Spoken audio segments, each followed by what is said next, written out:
Okay, so hi everyone, welcome back to this channel. And जैसे जैसे हम 2026 में आगे बढ़ रहे हैं, हर एक दिन, हर एक मंथ में new new updates, new new information हम सबको मिलने लगी है. थोड़े दिन पहले ही IIM रोहतक ने अपनी एडमिशन पॉलिसी निकाली थी regarding their IPM programme. And today we have got another big update around IIM Indore's IPM programme. अब एडमिशन पॉलिसी तो आउट हुई है, साथ ही साथ आपकी एप्लीकेशन फॉर्म्स कब से लाइव हो जाएंगे उसकी डेट भी आ चुकी है. सो इस पर्टिकुलर सेशन में हम देखेंगे कि जो एंटायर एडमिशन प्रोसेस रहता है, जो एंटायर टाइमलाइन रहेगी, all the details around it, क्या एप्लीकेशन टाइम, एप्लीकेशन विंडो कब ओपन होगी, कब क्लोज होगी, when you can expect the shortlist, right. And again shortlist के बाद भी एंटायर जो प्रोसेस होगा, आप शॉर्टलिस्ट किस बेसिस पे होगी, क्या क्या क्राइटेरियाज होंगे, एंड देन फाइनल सिलेक्शन भी किन क्राइटेरिया किन कंपोनेंट्स के बेसिस पे होगा, will see in detail. Because अभी इसके आगे you will all have to start preparing for the examination in a very focused manner. And उसके बाद जो भी एडमिशन प्रोसेस वगैरह होगा उसके बारे में आप अगर पहले से जानो, that will be much more better for you. Knowing about your examination, knowing about your institute, how the process is going to be conducted is something जो आप पहले से अगर अवेयर रहोगे, it will help you to make much more wise decisions, right. So let's get started with today's session, जहां पे हम IIM Indore की एडमिशन पॉलिसी के बारे में डिस्कस करेंगे and the recent updates, the latest updates around the application forms as well, right. Now एक बार अगर ओवरऑल व्यू लेना चाहिए, कि ओवरव्यू लेना चाहे हम जो एंटायर टाइमलाइन है IIM इंदौर के एडमिशन प्रोसेस की for their IPM programme, right. So we know, right now we know कि अभी इसकी जो एप्लीकेशंस है वो 2 Feb से आपकी लाइव हो जाएंगे. सो द ऑफिशियल वेबसाइट जो है वहां पे आप जाओगे, वहां पे एडमिशन फॉर्म के लिंक्स अवेलेबल हो जाएंगे. You will start registering yourself through that particular link, and with time आप उसका एप्लीकेशन फॉर्म्स भर दोगे. नाउ इसके रिगार्डिंग डेफिनेटली एक डिटेल सेशन आएगा. You will be getting all the necessary guidance कि कैसे फॉर्म फिल आउट करना चाहिए. So wait for that session. But the thing is, और द सजेशन विल बी, आप जितनी जल्दी हो सके उस सेशन को देखो एंड उसके बाद अपनी application form in the first few initial days आप उसको फिल आउट कर दो, सो दैट बाद में जब बोर्ड शुरू हो जाएंगे यू आर ऑल रिलैक्स्ड, है ना. वरी लाइक आपके पास कोई चिंता नहीं है उसके बारे में करने के लिए, बिकॉज बोर्ड्स में थोड़ा सा है ना, किस पे ध्यान दे, किस पे नहीं दे, there gets like the situation gets very chaotic, right. Because why I'm telling you so, because जो application की closing date है वो 14 March है, quite earlier than what used to happen in the last few years, right. अप्रैल में या मार्च के towards the end में आपका application close हो जाती थी, यहाँ पे mid of March में ही application close हो जाएगी. Now, so इसके लिए सेशन देखना, सेशन जैसे ही आपने देख लिया हो, you have got the like required guidance, आप उसके बाद अपना एप्लीकेशन फॉर्म फिल आउट कर दो ना. इसके बाद क्या है, do not try definitely nobody tries to commit mistake, but be very aware, be very cautious while filling the form, so that आपको ज्यादा चेंजेस करने ना मिले when the edit window opens. There is a short time period, very short time period for which the edit window opens, and जो fields जिसमें आप changes कर सकते हो वो बहुत ही लिमिटेड होती हैं. अब ओपन कब होगी, किस समय नहीं होगी, होगी भी या नहीं होगी, that is a very unpredictable thing. But last year edit window available थी, so just giving you an idea. But do not go head with this particular thought कि हाँ एडिट विंडो ओपन हो जाएगी and will make changes. No, because बहुत ही limited fields रहती हैं as I already stated. So ensure that जब भी आप अपना फॉर्म भर रहे हो, पूरा प्रूफ रीड कर लो उसको एंड देन ही उसको सबमिट करना. इसीलिए कह रही हूँ कि स्टार्टिंग के डेज में जब आपके बोर्ड्स ना हो रहे उससे पहले आप थोड़ा सा ट्राई करना उसको फिल आउट करने के लिए, so that you are all relax and tension free during your board examination. Because towards the end फिर आप जाओगे, फिर भरोगे, कोई like there are lot of documents जो रिक्वायर्ड होते हैं, जो आपको फॉर एग्जाम्पल जो हमारे डिफरेंट कास्ट के स्टूडेंट्स हैं, डिफरेंट कैटेगरी के स्टूडेंट्स हैं, उनको अपने caste certificates, all of those certificates उनको अपलोड करने पड़ते हैं in their application form as well. So वो टुवर्ड्स द एंड जाके अगर आपके पास अपडेटेड नहीं है, अंदर आप टुवर्ड्स द एंड भरने बैठ रहे हो एप्लीकेशन फॉर्म को, आपके पास रिक्वायर्ड डॉक्यूमेंट नहीं है, यू विल गेट आपके पास वो टेंशन क्रिएट हो जाएगी कि आप वो फॉर्म कहाँ से इतने शॉर्ट टाइम पीरियड में आप बनवा पाओगे, right. So in order to avoid all those hassles, just ensure that you are going through the form, knowing all the requirements and then making the required actions. Okay, fine. So आपके applications 14 मार्च को close हो जाएंगे. Expected 1 day का भी एक expected edit window होता है, but सी क्या इस बार क्या होता है scene. Then admit cards definitely आपको अप्रैल के मंथ में मिल जाएंगे, बिकॉज मई में आपका 4th of May को आपका ऑलरेडी एग्जामिनेशन है. टुवर्ड्स द में एंड आपको शॉर्टलिस्ट मिल जाएगी, एंड देन डेफिनेटली जून में आप you can expect the interviews to happen, then eventually July to like in the early week of July you can expect the final selections to release. Now this is for the IPMAT Indore examination ki timeline. There are similar timelines for all the other examinations as well, like IPMAT Indore, JIPMAT, and many other major entrance examinations regarding the management programs like BBA, right? तो अगर आपको उसको देखना है तो there is a proper session, dedicated session, go check that out. It is management entrance examination timeline, right? अभी के लिए we have discussed regarding the IPMAT Indore timeline.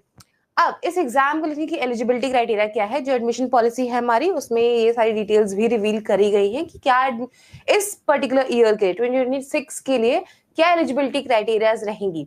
तो definitely there are few parameters जिसके basis पे ही आप eligibility define करी जाती है यहाँ पे, which are your age and then your ACADS. These are the two major factors जिसके बेसिस पे आपको डिफाइन किया जाता है कि whether you are eligible to even write the examination or not. So अगर एज की हम बात करें, एज आपकी यहाँ पे वही है 20 years maximum age, right? 20 years maximum age आपकी रहती है for the general candidates, right? For the just a second, right? For the general candidates and the other like NC OBC candidates, इन सबके लिए आपकी जो maximum age limit है वो 20 years है.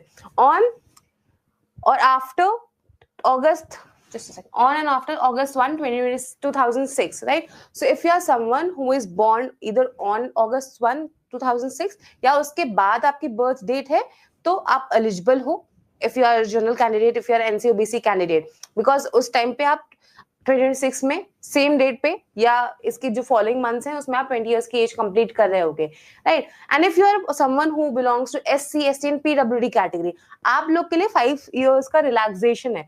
सो यही जो 20 इयर्स की अभी हम यहाँ पे बात कर रहे हैं, जो 20 इयर्स की एक मैक्सिमम लिमिट है जनरल कैंडिडेट्स के लिए, NC OBC कैंडिडेट्स के लिए, right? And then EWS candidates के लिए भी ये जो लिमिट है वो एक्सटेंड कर जाती है, लाइक 20 से 21, 22, 23, 24, 25, ये 5 साल का 5 जो एज नंबर्स हैं आपके वो भी इंक्लूड हो जाते हैं for the SC, ST and PWD candidate. So if you belong to any of this categories and आपकी एज 21 है मान लो, right, when you are writing the examination, या कह लो अगस्त 1 से पहले आप 20 इयर्स के कंप्लीट हो चुके हो, तो it won't be an issue because ये आपके पास रिलैक्सेशन है 5 इयर्स का.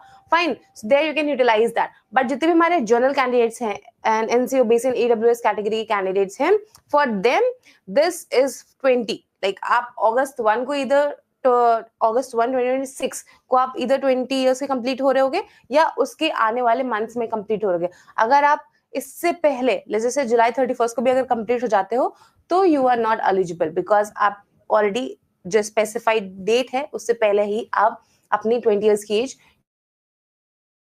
टच कर चुके हो.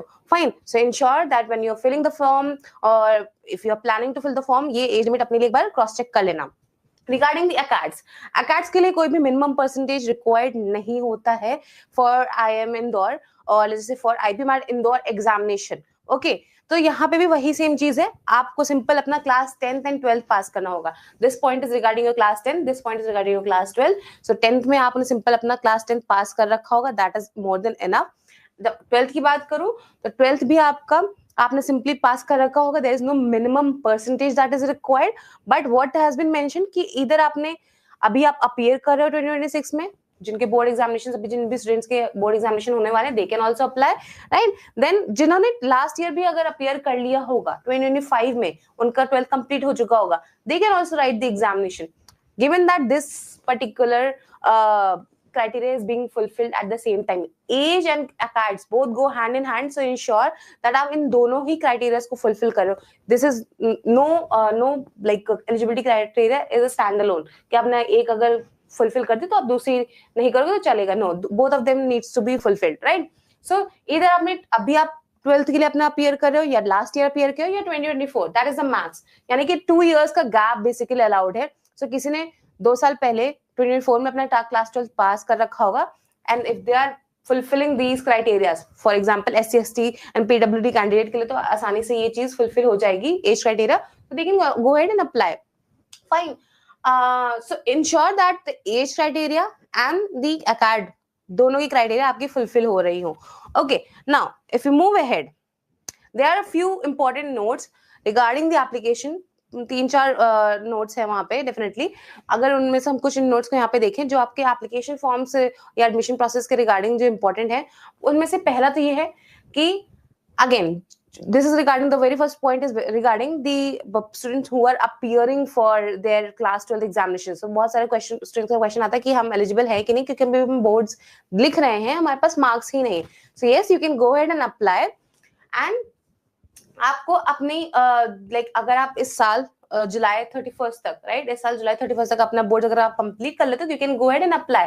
अब अगर आप सेलेक्ट हो जाते हो, so when the admission process is being conducted, let's say जब आपने इंटरव्यू दे दिया, सिलेक्ट हो गए, उसके बाद एक रजिस्ट्रेशन प्रोसेस अगेन होता है जो आपको वहां पे इंस्टीट्यूट में जाके इंस्टीट्यूट कंडक्ट कराता है, वहां पे जाके आपको उसका पार्ट बनना पड़ता है। At that particular time, at the time of registration for the programme, आपको ये जो रेलेवेंट डॉक्यूमेंट्स हैं, जो आपके क्लास 10th के डॉक्यूमेंट्स हो गए, राइट, जो मार्कशीट्स होगी, क्लास 12th की मार्कशीट्स होगी, ये सारी marksheet along with your certificate, school leaving certificate या माइग्रेशन सर्टिफिकेट कह लो आप उसको, ये आपको डॉक्यूमेंट्स वहां पे प्रोवाइड करने होते हैं। डेफिनेटली जब आप सिलेक्ट हो जाओगे तो एक डिटेल मेल आता है आपके पास, but this is just to let you know कि you can apply, go ahead and apply if you are appearing for class 12 board examination currently. Just that जब आप अपियर कर लोगे, सेलेक्ट हो जाओगे, आपको रेलेवेंट डॉक्यूमेंट्स प्रेजेंट करने होते हैं।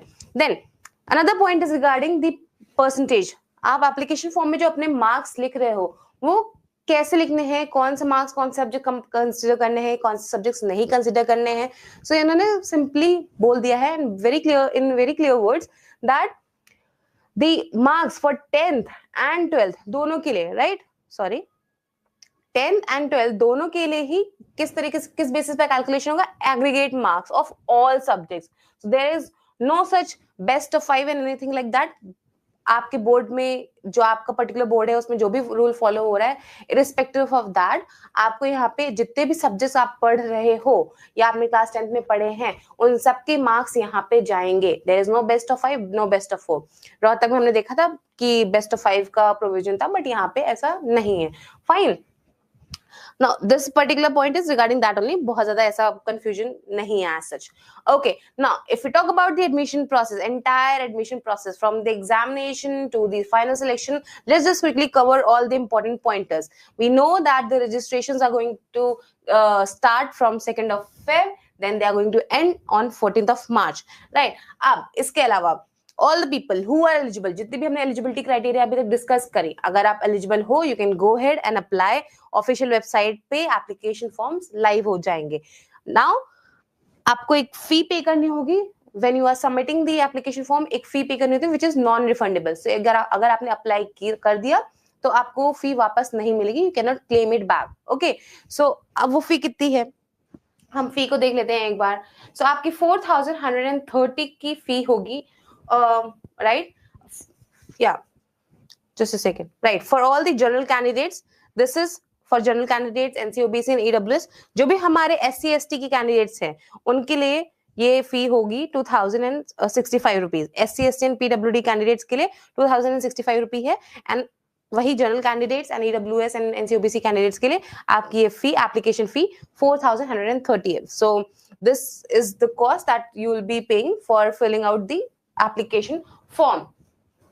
Now at the time of the application form submission, all the category students, right, जितने भी हमारे कैटेगरी स्टूडेंट्स हैं, जैसे कि NCOBC जो अपना आप फॉर्म में फिल आउट करोगे, जो भी स्टूडेंट SC फिल करेंगे, ST फिल करेंगे, PWD की तरह अपने आप को प्रेजेंट करेंगे that I belong to this particular category, right, उनको क्या करना होगा, they have to produce a valid caste और category certificate. So ensure that आपके caste and category certificates updated हैं या बने हुए हैं, whichever category you are applying to, ensure that you have that particular relevant document, right? There is a format as well. आप official website पे जाओगे, वो प्रॉपर फॉर्मेट दिया होता है कि NCOBC का सर्टिफिकेट कैसा होना चाहिए या बाकियों का सर्टिफिकेट, PWD का सर्टिफिकेट कैसा होना चाहिए।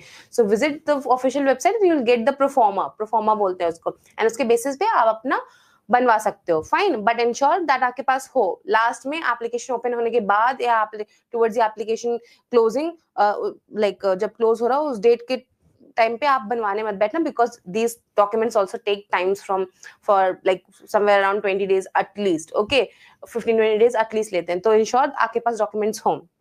ओके, नाउ एग्जाम पैटर्न की अगर बात करें, जो हमारा एग्जाम पैटर्न होगा वो कैसा होगा, 3 सेक्शंस होते हैं आईपी मैट इंदौर के एग्जामिनेशन में, and this year also it is going to be the same. Quantitative ability MCQ, quantitative ability essay. Essay होता है हमारा शॉर्ट आंसर। एमसीक्यू हम सबको पता है, जो जनरल हमारे एक बेसिक क्वेश्चन एंड ऑप्शंस दिए होते हैं, उसके बेसिस पे आपको अपना आंसर सबमिट करना होता है। ऐसे जो होता है उसमें आपको आंसर खुद से इनपुट करना होता है, कोई भी ऑप्शंस नहीं प्रोवाइड होते हैं। So we have this particular pattern, यहाँ पे क्यूए एमसीक्यू है, वर्बल भी आपका एमसीक्यू बेसिस पे ही होगा, राइट। एंड जो एक और हमारा जो सेक्शन है क्वांट पे ही जो बेस्ड है, वो हमारा शॉर्ट आंसर है। सो बेसिकली आपको फिल इन करना होगा अपना रिस्पॉन्स, अपना answer, rather than having the options already. Okay, now each of the section, last जो रहा था each of the section, वो हमारा 30 क्वेश्चंस, लाइक एमसीक्यू में 30 क्वेश्चंस थे, एंड ऐसे में हमारे 15 क्वेश्चंस थे, एंड वर्बल एबिलिटी में हमारे 45 क्वेश्चन रहते हैं। यूजुअली यही पैटर्न रहता है, लेट्स होप यही पैटर्न रहे, इसमें चेंजेस ना हो, बट या this is the pattern. And there is a sectional time limit. Okay, हर सेक्शन को अटेम्प्ट करने के लिए, जितने भी नंबर ऑफ क्वेश्चंस है उसको अटेम्प्ट करने के लिए आपको 40 मिनट्स मिलेंगे। विद इन दोस 40 मिनट्स यहाँ पे आपको 30 क्वेश्चंस भी करने होंगे। जब वो 40 मिनट्स ओवर हो जाएंगे तो आपका नेक्स्ट सेक्शन शुरू हो जाएगा, एंड उस 40 मिनट्स में आपको नेक्स्ट सेक्शन के नंबर ऑफ क्वेश्चन अटेम्प्ट करने होंगे। सिमिलरली जब ये 40 मिनट्स कंप्लीट हो गए तो आप इंग्लिश पे आओगे, इंग्लिश का आपको 40 मिनट्स में 45 क्वेश्चन अटेम्प्ट करने होंगे। So there will be an order to the examination. जब आप एग्जाम ओपन करोगे, तो जब एग्जाम करने बैठोगे ना, तो there will be a fixed order, because time limit है यहाँ पे। सो अगर उन्होंने बोल दिया, जब आपने समझ लो पेपर खोला, अटेम्प्ट करने के लिए स्टार्ट किया, उन्होंने सबसे पहला ये स्टार्ट किया क्यूए एमसीक्यू से, तो क्यूए एमसीक्यू, और उसके ऊपर यहाँ पे ना लिखा रहता है Q MCQ followed by QA essay then verbal, तो वो फिक्स्ड पैटर्न में रहेगा। You can not decide the order of the examination. जिस ऑर्डर में आपको पेपर मिला है उसी ऑर्डर में आपको अपना पेपर अटेम्प्ट करना होगा। नेगेटिव मार्किंग की बात करें, नेगेटिव मार्किंग होती है। एमसीक्यू वाले जितने भी क्वेश्चन होंगे सब में आपकी नेगेटिव मार्किंग रहेगी, ऐसे वाले क्वेश्चन में नेगेटिव मार्किंग नहीं होती है। And for every right answer you will get +4 mark. Okay, the examination is going to be conducted on 2nd of May and in the afternoon slot. आपका 2 PM से examination शुरू होगा and 4 PM तक आपका and होगा। That will be the slot for your examination. इसी shift में होगा। जो रोहतक का है वो अर्ली मॉर्निंग का शिफ्ट है, लाइक 9 o'clock से शुरू होगा, बट इंदौर का एग्जामिनेशन आपका 2 PM से शुरू होगा। Okay, sorry. Now, if I have to talk about the next process, which is your, आपने एग्जाम दिया, देन आपका इंटरव्यू वगैरह होता है। इंटरव्यू किस बेसिस पे होगा? एक शॉर्टलिस्ट क्रिएट की जाएगी। अब वो शॉर्टलिस्ट किस चीज के बेसिस पे क्रिएट करी जाती है? शॉर्टलिस्ट क्रिएट की जाती है कॉम्पोजिट, एक आपके एटीएस स्कोर के बेसिस पे, जो आपका लाइक कंप्यूट किया जाता है, कैलकुलेट किया जाता है कुछ फैक्टर्स के बेसिस पे, कुछ रूल होता है उसके बेसिस पे। Will see that. Okay, so your ATS score which is your aptitude test score, ये कैलकुलेट किया जाता है फॉर ऑल द पीपल जिन्होंने, एक तो पहले तो तीन सेक्शन हमने देखे, उन तीनों सेक्शन में पॉजिटिव स्कोर होना चाहिए, लाइक नेगेटिव किसी में भी आपने अचीव नहीं किया। Okay, now positive scores in, and at the same time वो कट ऑफ क्लियर कर रहे होंगे। There will be dedicated cut off for each of दो सेक्शंस। हमने 3 सेक्शंस देखे थे, MCQ, essay and verbal ability, right. हर 3 सेक्शन के लिए एक मिनिमम कट ऑफ होगा, एंड आपकी कैटेगरी के बेसिस पे कट ऑफ होगा। सो इफ जनरल कैंडिडेट, आपके लिए कट ऑफ डिफरेंट होंगे हर सेक्शन के लिए, एंड फिर एनसीपीसी कैंडिडेट, आपके लिए हर सेक्शन के लिए कट ऑफ डिफरेंट होंगे। अगर आपने पॉजिटिव स्कोर किया है एंड देन उस कट ऑफ को क्लियर कर रहे होगे, then you will be considered in the pool which is eligible for shortlisting. अब उसके बाद आपका एक एटीएस कैलकुलेट किया जाता है। फाइन, एटीएस कैलकुलेट होता है आपका इस पर्टिकुलर फॉर्मूला के हेल्प से। सो आपका लेट्स से जो एटीएस है वो 3 कंपोनेंट्स का सम होता है, विच इज आपने कितना एमसीक्यू में, क्यूए एमसीक्यू में स्कोर किया, कितना आपने क्यूए एसए में स्कोर किया, एंड देन कितना आपने वीए में स्कोर किया। अब वो भी कैसे निकाला जाता है, उसकी भी एक हर पर्टिकुलर सेक्शन की ना एक वेटेज है। यहाँ पे एमसीक्यू, क्यूए एमसीक्यू वाले सेक्शन के अगर हम वेटेज देखें वो 25% है। This is the 25%। अब उस 25% वेटेज को हम निकालेंगे कैसे? वो होता है पहले तो आपका candidate score which is your score in this particular section, in the MCQ section. आपने कितना स्कोर किया है, उसमें से माइनस किया जाता है मिनिमम स्कोर। जितने भी बच्चे, जो भी हमने बात करी, पॉजिटिव स्कोर था, कट ऑफ क्लियर किया, ये पूरा एक पूल क्रिएट कर दिया गया। फाइन, अब ये जितने भी बच्चे ऐसे बने, उसमें जिसका भी सबसे मिनिमम स्कोर होगा उसको यहाँ पे कंसिडर किया जाएगा। सिमिलरली जिसका भी सबसे मैक्सिमम स्कोर होगा वो नीचे वाले आपके डिनोमिनेटर में चला जाएगा, राइट। सो आपका score minus minimum score divided by maximum score, जिस भी उस पूल में जिसका भी मैक्सिमम स्कोर होगा एंड उसमें से मिनिमम स्कोर माइनस कर दिया जाएगा। इस पर्टिकुलर फॉर्मूला के बेसिस से आपका जो परफॉर्मेंस है in for this particular session QA MCQ वो डिसाइड की जाएगी। देन सिमिलरली आपका क्यूए ऐसे के लिए होगा एंड सिमिलरली आपका वर्बल एबिलिटी के लिए होगा, but the weightage will differ. So MCQ QA MCQ के लिए 25% वेटेज था, क्यूए ऐसे के लिए 25% वेटेज था एंड इंग्लिश के लिए आपका 50% वेटेज था। So ensure that you are performing well. ठीक है, यहाँ पे भी मैथ के ही सेक्शंस हैं बट 25% वेटेज है हर सेक्शन के लिए, बट इंग्लिश के लिए ऑल टुगेदर 50% वेटेज है। So the better your score is the better will be your AT score as well. इस बेसिस पे आप अब इन तीनों का अगर हम जब ऐड कर देंगे यहाँ पे तो आपका एक एटी स्कोर निकल के आ जाएगा एंड इस एटी स्कोर के बेसिस पे आपकी शॉर्ट लिस्टिंग होती है, राइट। सो हर आपके लाइक जनरल कैंडिडेट है, ईडब्ल्यूएस कैंडिडेट है, एनसीओबीसी जितनी भी हमारी कैटेगरी है उन सबका लाइक एटी स्कोर, पहले तो सबका एटी स्कोर कैलकुलेट कर लिया जाता है, फिर हर इन कैटेगरी से इन बच्चे बुलाए जाते हैं for the personal interview round. Last year around 800 something जो नंबर था वो था जितने भी बच्चे शॉर्टलिस्ट हुए थे। सो लेट्स सी इस बार क्या नंबर रहता है। Fine, now this how you will be called for the interview round. जो हमारा एग्जाम के बाद एक नेक्स्ट फेज होगा इंटरव्यू राउंड का, उसका ये प्रोसेस रहेगा कि आपने एग्जाम दिया, आपने कट ऑफ क्लियर किए, आपका एटी स्कोर कैलकुलेट होगा and then you will be called for the interview round, right. Now interview clear कर लिया, what next? Final selection, right.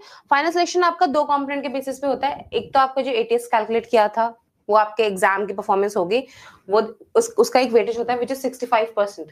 तो 100 मार्क्स ले, जैसे किसी भी एग्जाम है या हम फाइनल सिलेक्शन यहाँ पे बात करें उसको हम एग्जाम की तरह अगर ले लें तो 100 में से 65 मार्क्स तो आपके हो गए इस एटीएस के लिए, लाइक आपके एग्जाम के स्कोर के बेसिस पे। देन जिसमें 35 होंगे वो आपके हो जाएंगे यहाँ पे इंटरव्यू की परफॉर्मेंस पे। Now this is all weightage, right, percentage, this not exact marks. तो आपने जितना भी एटीएस स्कोर किया होगा उसका 65% यहाँ पे कंसिडर किया जाएगा। सिमिलरली जितना भी आपने इंटरव्यू में उनके पास डिफरेंट सेग्रीगेशंस होंगे, कंपोनेंट्स होंगे कि अच्छा आपने कम्युनिकेशन स्किल्स कैसी थी, आपके आर्टिकुलेशन कैसा था, that is there, that is up to them. उसके बेसिस पे उन्होंने आपको लाइक कुछ मार्क्स दिए होंगे, वो मार्क्स के बेसिस उस मार्क्स का 35% इंक्लूड किया जाएगा and 65% of your ATS and then 35% of your personal interview performance का स्कोर वो आपका फाइनल कॉम्पोजिट स्कोर बनाएगा। इसको बोलते हैं हम, इन दोनों का जो कंपोनेंट के बेसिस पे जो सम निकल के आएगा उसको बोलते हैं हम कॉम्पोजिट स्कोर। फाइन, तो इस कॉम्पोजिट स्कोर के बेसिस पे आपका फाइनल सिलेक्शन होगा and you will be making it to those 150 students जो आईएम इंदौर के आईपीएम प्रोग्राम में इस साल पढ़ेंगे, which is like the 2026 batch. Okay, so this is your entire selection process. अब फी की बात कर लेते हैं। इस बार फी में क्या चेंजेस देखने को मिले हैं। यहाँ पे बाकी सारे components remains the same. However, the course fee has increased by 1 lakh, I'll say. Right? Last year this was anywhere around आपका 5 lakh थी ये जो कोर्स फी थी। This year it is being seen और observe that this has been increased by 1 lakh, which is 6 lakh। तो आपकी fee में increment हुआ है, right, and the total gets up to like आपके 3 इंस्टॉलमेंट्स हैं। फाइन, एंड इन 3 इंस्टॉलमेंट्स को भी बेसिकली उन्होंने 3 पार्ट्स में डिवाइड कर रखा है। इट्स नॉट दैट कि आपको एक ही गो में पूरा एंटायर सम पे करना है। There are instalments that are being decided. So आप टर्म 1 के एंड में या टर्म 1 के स्टार्टिंग में आप एक अमाउंट पे करोगे which will be around 2,68,000। then similarly term 2 के स्टार्टिंग में आप पे करोगे, term 3 के स्टार्टिंग में पे करोगे। so every year it's like आपके पास ऑप्शन रहता है कि आप टर्म वाइज आप अपना पे कर सकते हो। फाइन, नाउ तो आपकी फी अगर हम बात करें यहाँ पे आपका 7 लाख हो गया, या आपका 6,05,000 and then 6,05,000 for the third year. जो 4th एंड 5th ईयर की है, 4th एंड 5th ईयर की आपकी फी अगेन जो उस टाइम पे आपकी एमबीए की फी होगी, लाइक जो एमबीए यूजुअल जो कोहॉर्ट है एमबीए का, you will be the IPM cohort, right. जो एमबीए का कोहॉर्ट है और जो पीजीपी कह लो आप, उसका जो फी होगी वही एप्लीकेबल होगी आपके लिए भी। So that is why it is not being mentioned here. So हमारे पास अब भी फर्स्ट 3 इयर्स की फी है। Fine, now okay, one other thing is कि इस एंटायर फी स्ट्रक्चर में कहीं पे बुक का कॉस्ट इंक्लूडेड नहीं है, कहीं पे मेस का भी कॉस्ट इंक्लूडेड नहीं है. So whatever the fee and whatever the fee will be for the food, और the charges will be for the food और and the books will be in addition to these numbers, right? So ensure that you are like prepared enough for the fee, the payments that you have to make. Do not go ahead with the thought that ye to fees mein hi included tha. No, they have explicitly mentioned over here that the course fee does not include the cost of the textbooks. Similarly, आपको यहाँ पे ये भी लिखा गया है, mess deposit will be adjusted against the actual mess bill. Okay, sorry, my bad. Books की तो नहीं इंक्लूडेड है, बट मेस का आपके पास एक डिपॉजिट ऑलरेडी है जो वो आपसे हर महीने लाइक 18 हर टर्म में 18,000 इंक्लूड करेंगे. सो अगर आप इतने में ही कवर कर ले रहे हो तो फाइन, अगर इसके बियॉन्ड जा रहा है तो उसमें ही एडजस्ट कर लिया जाएगा. What ever it is, if it fall short it will be adjusted accordingly. If it goes beyond और अबव दैट पर्टिकुलर नंबर जो 18,000 का यहाँ पे लिख रखा हुआ है मेस के चार्जेस, उसके अबव जाता है तो अगेन एडजस्टमेंट होगा, आपको एक्स्ट्रा पे करना होगा जितना भी आपने यूज किया है. So it will be adjusted. Basically आपकी फी ले ली जाएगी, स्ट्रक्चर में ही है, माय बैड, राइट, स्ट्रक्चर में ही है आपकी मेस की fee, not for the text book. Mess की फी है and accordingly whatever how are you consuming, whatever has been your pattern, उसके बेसिस पे it will be adjusted. Okay, now refund policy, which is not something very important to discuss, but just to let you know, agar if you get better option, if you have better opportunities, you can withdraw your admission offer, right, by 31st July 2025. ये एक last date है, इस time तक ही आप अपना withdraw कर सकते हो. एंड जो रिफंड होगा, जो भी आपने पेमेंट वगैरह की होगी, एक एक्सेप्टेंस ऑफ अ फी होती है जो आपको पे करना होता है once you get the final admission, provisional admission offer. आप जब सिलेक्ट हो जाते हो, प्रोविजनल एडमिशन ऑफर मिलता है, उसके बाद आपको एक्सप्रेशन ऑफ इंटरेस्ट या ऑफर एक्सेप्टेंस फी कह लो, वो आपको फी पे करनी होती है. सो अगर आपको एट एनी टाइम इस डेट से पहले 31 जुलाई से पहले अगर आपको लगता है आपको विड्रॉ करना है, you can do that. You will be like 1,000 will be deducted and then rest of the payment will be refunded to you, right? So yeah, this was the admission policy, right? Fine. Okay, let me just take few questions. Hello Shubh, hi Shiv. Okay, Shubh का question है कि when does it matters if someone get good or bad marks in boards? See, as such आपके like कहीं पे भी eligibility की तरह यहाँ पे काम नहीं आ रहा है, बट इंदौर एग्जामिनेशन को लिखने के लिए आपके पास कोई क्राइटेरिया नहीं है, right? But it doesn't stage और limit itself to these two institute. Indore तक लिमिटेड नहीं रहेगा, या कह लो रांची तक लिमिटेड नहीं रहेगा, या इस एग्जामिनेशन तक लिमिटेड नहीं है. आपने एग्जामिनेशन तो लिख ली, फाइन, बट इस एग्जामिनेशन के there are multiple institute that you can get into. It's not just these institute. IIM Indore और आई एम रांची ही नहीं है, आई एम अमृतसर है, आई एम शिलोंग है, right? Then there are other good institutes which are non-IIMs, but definitely they are good institutes. Nirma University, NASA University, वहां पे आपकी board के matters marks like board के marks matter करते हैं. There is a minimum percentage over there. So जैसे for example Amritsar में 60% का वेटेज है, 60% का क्राइटेरिया है, देन शिलोंग में भी 60% का क्राइटेरिया है. सो डेफिनेटली अगर आप एक एग्जाम को लिख रहे हो तो you don't want to miss out on the other relevant opportunity और good opportunities. So ensure that you are performing well. Now another factor where your board marks will come into the picture. आपके marks definitely doesn't define who you are, but जितना आपने अच्छे से पढ़ाई करी होगी उतने आप better marks भी ला पाओगे. Fine. Now जितना आपने अच्छे से पढ़ा होगा, the better you know the concepts, the better you know the fundamentals, or the better you know your subjects, right? अब इंटरव्यू स्टेज में आपके क्वेश्चंस इन्हीं एकेडमिक कॉन्सेप्ट्स के रिगार्डिंग होते हैं, बहुत ही एकेडमिक ड्रिवन होते हैं ये सारे ही इंटरव्यूज. डेफिनेटली एक्स्ट्रा करिकुलर पे फोकस रहेगा, आपके एचआर क्वेश्चंस पे फोकस रहेगा, but academics will be a core part of your interviews and वहां पे आपकी पढ़ाई काम आती है. So the benefits of preparing well for the board examination is, first of all, there will be few institutes जहाँ पे 60% की क्राइटेरिया होगी, तो you will be able to fulfill those things. और there will be some institute जहाँ पे final selection में भी अकैड्स का कुछ वेटेज रहता है. Okay, now another thing would be कि आप इंटरव्यूज के क्वेश्चंस अच्छे से हैंडल कर पाओगे. Fine. So I hope that clears your query. Any other question, anyone? कोई confusion?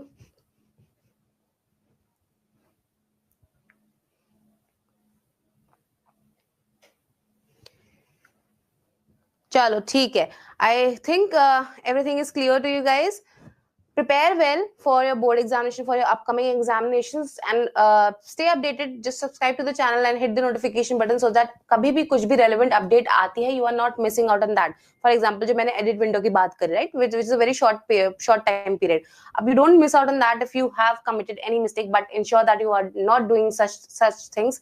Fine, but just stay updated with whichever source you find reliable. Just keep yourself updated so that you are not missing out on the important things, important information.